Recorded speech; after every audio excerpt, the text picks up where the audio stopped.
Hey guys, welcome back to chapter 14. In this video, we're going to explore the next acid-base definition and the one that we're going to pretty much live with for the rest of this chapter, and that's the Bronsted Lowery definition. So with the Arrhenius definition, the limitation of that one was pretty clear. It has to be an aqueous solution.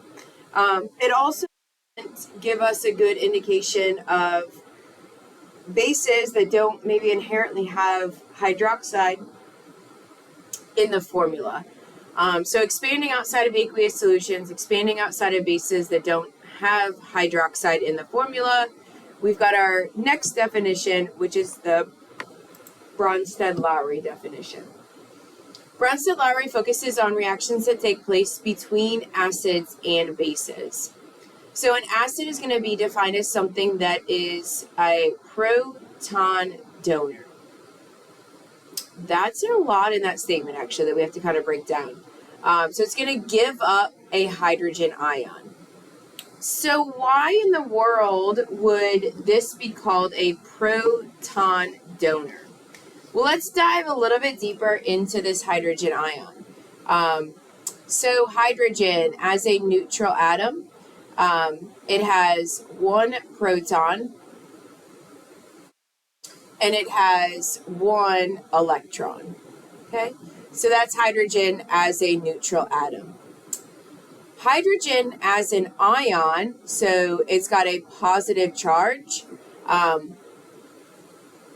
Positive charge means it gives an electron away. So this positively charged hydrogen ion has one proton, right? That still defines it as hydrogen. But it gave away its one and only electron.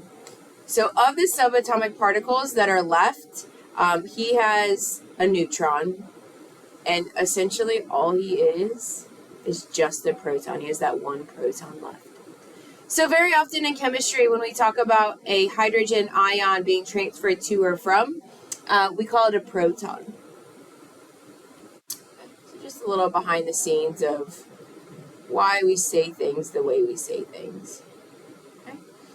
So in a chemical reaction, when a substance gives up a hydrogen ion or gives up a proton, that's going to be an acid. And not surprisingly, a base is going to be something that accepts a proton or takes on an extra hydrogen ion. Now, how in the world am I going to remember acids and bases, a donor, acceptor? Well, you know that I have silly ways to remember things, so here's how I remember this proton donor. At the end of acid, I see D. That D reminds me that it is a donor, D for donor. Base, here at the end of the base, I see E. This one's a little bit of a stretch, but I see E for acceptor. So we got the E for acceptor. Okay, a little bit of a stretch there, but D for donor, E for acceptor, and hopefully that'll be kind of a silly trick that'll help you remember these. So, kind of expanding on this Bronsted Lowery definition, we said that it's going to focus on reactions that take place between acids and bases. So let's take a look at a reaction. So the reaction that we're going to look at is ammonia reacts with water, and then there's our products. Okay. So, in these reactions, somebody is going to behave like an acid, somebody is going to behave like a base. Just because we're getting to know this, I will tell you that this guy is our base. So let's take a look at how we might determine that information. We are going to relate this compound to a compound on the other side of the reaction arrow. So if it is NH3 on the reactant side, the only other product that has nitrogen in it is this NH4. So that's going to be kind of his partner. So what changed? How did he change from the reactant to the base? As a reactant, it was NH3. As a base, it is NH4. So he took on or accepted a proton. Right? He had 3 hydrogens, now he has 4. Well, where there is a base, there has to be an acid. So in this case, the water is acting like an acid. The water is going to be related to the other compound on the product side. So he's going to be related to this guy right here.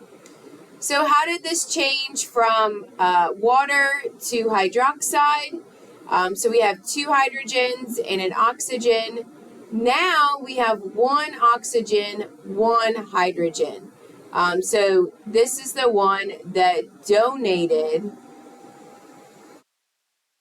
a hydrogen ion. So water gave away one of his hydrogens. That's an acid proton donor. These pairings across a chemical reaction are very important, and we actually give them a name. So let me get this slide cleared up. So these pairs are called conjugate acid-base pairs. Conjugate meaning that they're joined together, and then acid-base, and one's an acid, one's a base. So for ammonia, for NH3, on the reactant side, he was a base. And his partner that he is joined to on the other side is the conjugate acid. So if it started as a base, the partner is the conjugate acid. And then water in this case was our acid, and his partner on the other side is going to be the conjugate base. Okay? So it's always an acid-base interaction, base, conjugate acid, acid, conjugate base. Where there's one, there'll always be another one. Okay? So if we wanted to look at this kind of pairing in the full reaction, we would see something like this. Water is the acid, there's his conjugate base. Ammonia is the base, and there's his conjugate acid. This reaction between a base and water, it has a name. We call this a base ionization. When we react a base with water, that's called base ionization. Now let's look at another example. So this one, we're going to look at hydrochloric acid with water. So in the name right away, we know that HCl is our acid. So we have a pretty good idea that he's going to end up donating a proton. So hydrochloric acid is going to be related to this guy on the other side. And what do we see the difference is between HCl and Cl? Well, not surprisingly, he donated that hydrogen ion. We see water again in this chemical reaction, but this time water is acting as the base.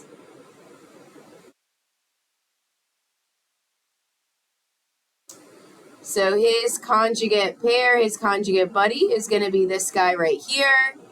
That's our hydronium ion. And what do we see? It started out with 2 hydrogens and an oxygen. And now we've got 3 hydrogens. So he accepted that hydrogen ion, and he acted as the base. See this idea of the conjugate acid-base pair again. Our acid has its conjugate base. Our base has its conjugate acid. Okay, those come as a pair. And then again, just the name of this. So when we react an acid in water, we call this acid ionization. So let's take a real quick look at an example here. If you want to try it on your own, go ahead and pause the video and I'll catch up to you. But I want you guys to identify 4 things in each of these. Identify the acid, the base, the conjugate acid, the conjugate base. So identify all 4.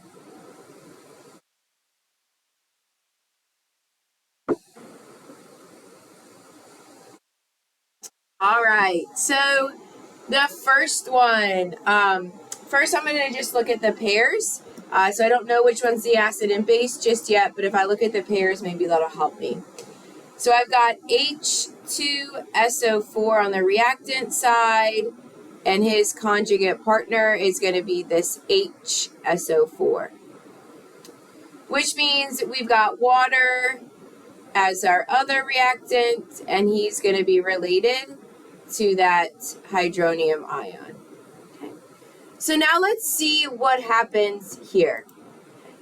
If I look at if I look at this compound, I won't name it yet. We've got H2SO4, and then on the product side, it is HSO4. So what happened from reactant to product? He donated or gave away a hydrogen.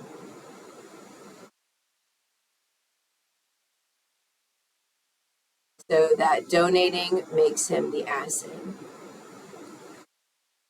And then if we look at water, just to kind of check our work to make sure, we've got H2O, and then on the other side, we've got H3O. So he took on or accepted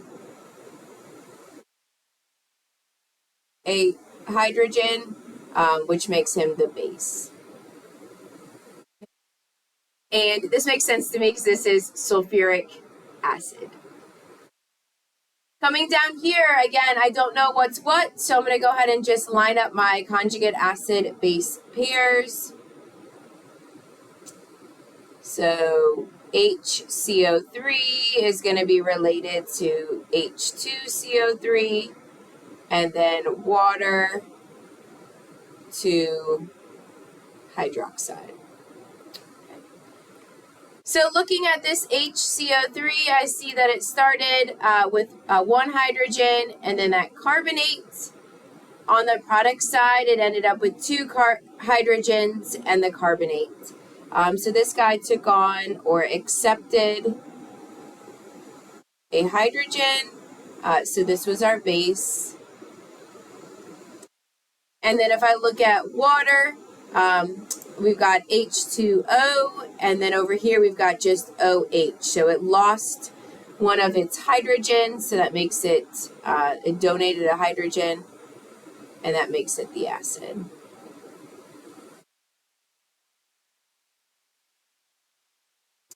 Now I asked you to identify 4 things, so let's go back and make sure that we label all 4 of those things that I asked for.